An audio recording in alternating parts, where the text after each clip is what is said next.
नमस्कार दोस्तों। इंडिया का वो स्टेट जो कभी लर्निंग पावर और कल्चर का सेंटर हुआ करता था, जहां इंडिया के दो बड़े रिलीजन्स बुद्धिज्म और जैनिज्म ने जन्म लिया, जहां अशोका, चंद्रगुप्त मौर्य, समुद्रगुप्त मौर्य और विक्रमादित्य जैसे एम्परर्स ने रूल किया, और जो अपने रिच मिनरल रिसोर्सेज के लिए आज भी बहुत फेमस है, वो इंडियन स्टेट बिहार कैसे इतना पुअर स्टेट बन गया है। दोस्तों, रिसेंटली पब्लिश हुई नीति आयोग की सस्टेनेबल डेवलपमेंट गोल्स इंडेक्स के एक रिपोर्ट के अकॉर्डिंग बिहार वर्स्ट परफॉर्मर रहा है, जबकि केरला ने फर्स्ट पोजीशन हासिल की है। हालांकि अगर देखा जाए तो गाइज 1960s में बिहार की जो पर कैपिटा इनकम थी वो मणिपुर, उड़ीसा और केरला की पर कैपिटा इनकम से बहुत ज़्यादा थी। केरला की पर कैपिटा इनकम से बिहार की पर कैपिटा इनकम 1960s में 83% ज़्यादा थी, जो कि आज सिर्फ 23% ही है। तो दोस्तों, क्वेश्चन ये अराइज होता है कि ऐसा 1960s के बाद क्या मेन रीजंस रहे हैं जो बिहार की इकोनॉमी इतनी ज़्यादा डाउन चले गई और जो अभी तक रिवाइव नहीं हो पाई है। तो दोस्तों, आज इस वीडियो में हम इन दो क्वेश्चंस को डिस्कस करने वाले हैं कि एशियन टाइम से ही बिहार की इकोनॉमी को किन मेन फैक्टर्स ने अफेक्ट किया जो बिहार की इकोनॉमी अभी तक रिवाइव नहीं कर पाई है। और सेकंड में हम बात करेंगे कि एक्सपर्ट्स इकोनॉमी को रिवाइव करने के क्या मेन सॉल्यूशंस बताते हैं। सो दोस्तों, वीडियो को एंड तक जरूर देखें क्योंकि वीडियो बहुत अमेजिंग होने वाली है। So guys, this is Karan Tanwar and welcome back to my YouTube channel classes with Karan, and let's begin the class.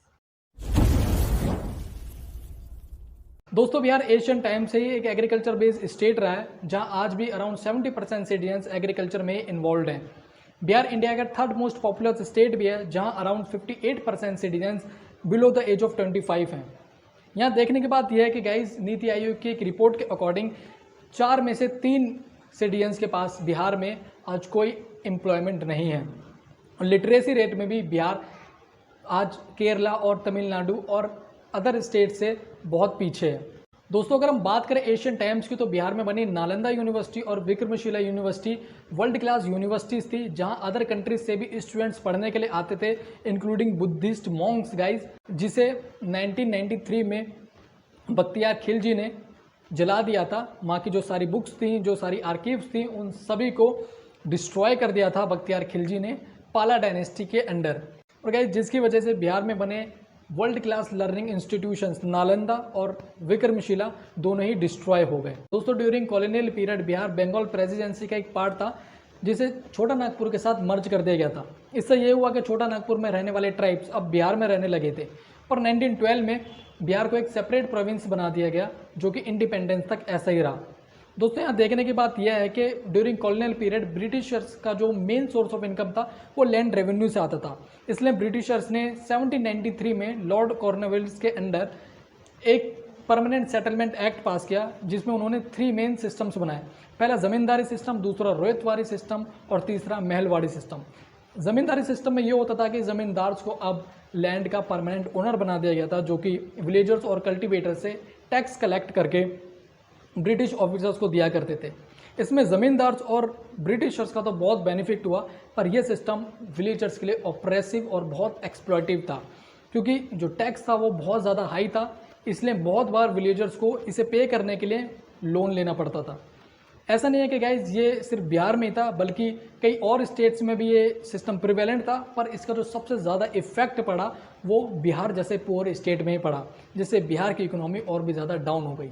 इसके बाद रोयतवारी और महलवारी सिस्टम में भी, जिसमें विलेजर्स अब सीधा ब्रिटिशर्स को ही टैक्स देते थे, उसमें भी सबॉर्डिनेट ऑफिसर्स और महाजन्स ने बहुत करप्शन किया, और कॉन्सिक्वेंटली इसके जो इफेक्ट था वो सीधा विलेजर्स पर पड़ा, और विलेजर्स की जो सिचुएशन थी और भी ज़्यादा वर्स्ट होती चली गई। दोस्तों, 1947 तक आते आते बिहार की इकोनॉमी कई अदर इंडियन स्टेट से पीछे हो गई थी, पर एक होप थी कि आफ्टर इंडिपेंडेंस जब इंडस्ट्रियल डेवलपमेंट होगा तो बिहार की इकोनॉमी को रिवाइव किया जा सकता है, क्योंकि बिहार के पास अभी भी रिच मिनरल रिसोर्सेज जैसे आयरन और कोल थे।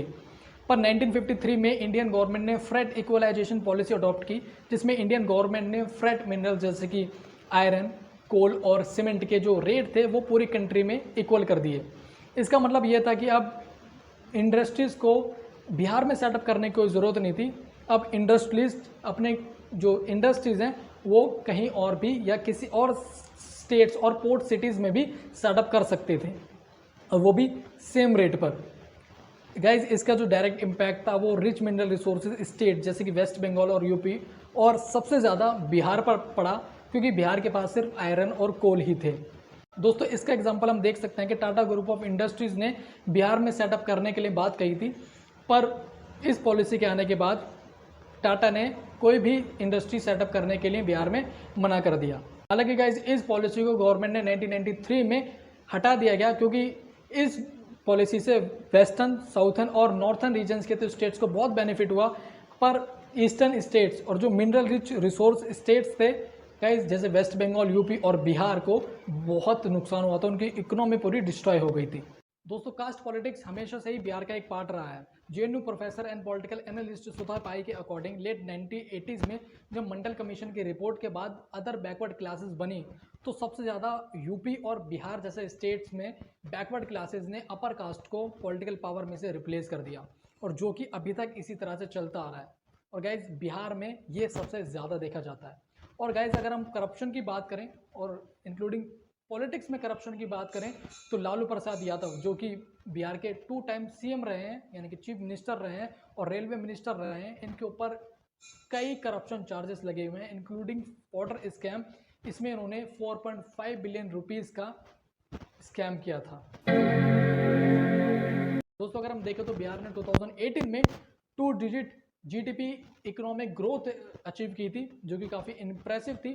पर कोविड-19 के बाद बिहार में आज फिर से बहुत ज़्यादा पॉवर्टी हो चुकी है। बाढ़ बिहार में बहुत बार आती रहती है, और गाइज लिटरेसी रेट भी बिहार में बहुत ज़्यादा कम है। तो गाइज इसके इकोनॉमिस्ट और पॉलिटिकल एनालिस्ट 2 मेन सॉल्यूशंस बताते हैं। पहला इंडस्ट्रियलाइजेशन और दूसरा इंक्रीज इन लिटरेसी रेट, क्योंकि पॉवर्टी को और एम्प्लॉयमेंट जनरेशन के लिए इंडस्ट्रियलाइजेशन होना बहुत ज़रूरी है, और लिटरेसी रेट्स के लिए एजुकेशन और हेल्थ में गाइज बहुत ज़्यादा काम करने की ज़रूरत है। और कास्ट पॉलिटिक्स और जो मिस फंडिंग है, जो कि एक अलग फैक्टर्स हैं, ये भी बहुत इंपॉर्टेंट मैटर करते हैं। तो गाइज इनको भी ध्यान में रखना बहुत ज़रूरी है। तो गाइज आप नीचे कमेंट करके बताइए कि बिहार में अभी किन चीज़ों की ज़रूरत है, किस तरह से बिहार की इकोनॉमी को रिवाइव किया जा सकता है, और अभी बिहार में कैसी गवर्नमेंट बननी चाहिए।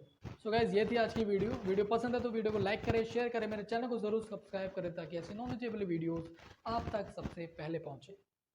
तो मिलते हैं तब तक।